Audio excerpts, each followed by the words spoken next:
The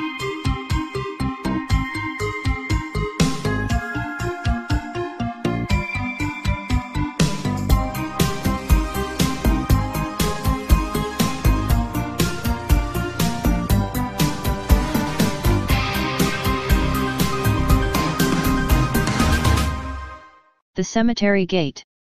A few weeks ago a number of people were found dead at a cemetery.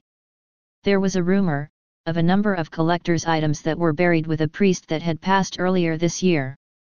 The priest was buried in an old family crypt. The would-be grave robbers broke down the first door of the crypt, only to be hit with something called a cemetery gun. We done some digging and the Museum of Mourning Art in Drexel Hill, Pennsylvania, holds a weapon that loved ones of the recently deceased would use to protect the dead from resurrection men, who dug up cadavers for profit. Invented in the 1700s, they simply called the machine the cemetery gun. It was a gun mounted at the foot of a grave that could rotate 360 degrees. The gun was rigged with thin trip wires to catch thieves entering at night, when the groundskeeper was off duty.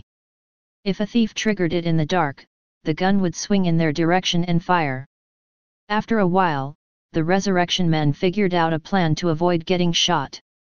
They would send women mourners to visit the graveyard in the daytime to see if the family had paid for a cemetery gun. This way, they knew which locations to avoid at night. These machines were rented by the week, and they were expensive. The idea was to protect the body long enough to make it useless to steal and sell as a medical school cadaver.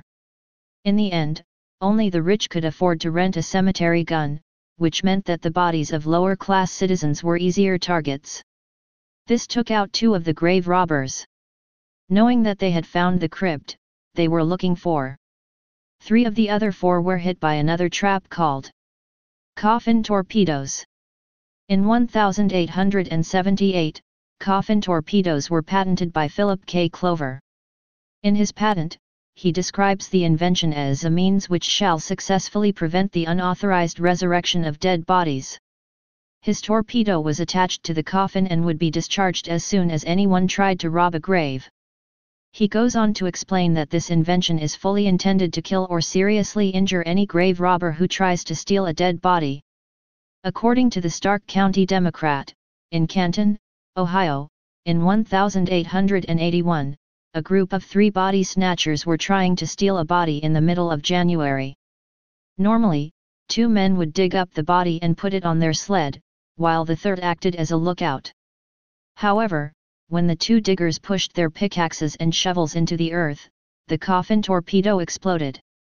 It killed 1 man and blew others' leg off. The third man ran over to his friends, put their bodies on the sled, and carried them away. So what were they after? The Pope's erotic novel. Aeneas Sylvius Piccolomini was one of the most read authors of the early Renaissance. He was an educated and eloquent man, and his book was filled with historical and literary allusions. It opens with a quote from Virgil's Aeneid. It is also one of the earliest examples of an epistolary novel, a book that tells a story through letters. This book, The Tale of Two Lovers, follows the love story of Euryalus, an assistant to the Duke of Austria, and Lucretia, a married woman. It is absolutely rife with erotic descriptions and imagery, most likely contributing to its widespread popularity. Later, Piccolomini became widely known again, though this time as Pope Pius II. He condemned slavery, supported the Crusades, and started one of the first city planning projects in Europe. However, he retained his literary bent, with his autobiography, Commentaries, serving as his most important and acclaimed work. However, the book in question was The Tale of Five Lovers, the only other adult book written by a pope. Well, this was the cover story anyway. We do think there is much more to this. Should new information come up, we will post a new video. Stay paranoid, my friends.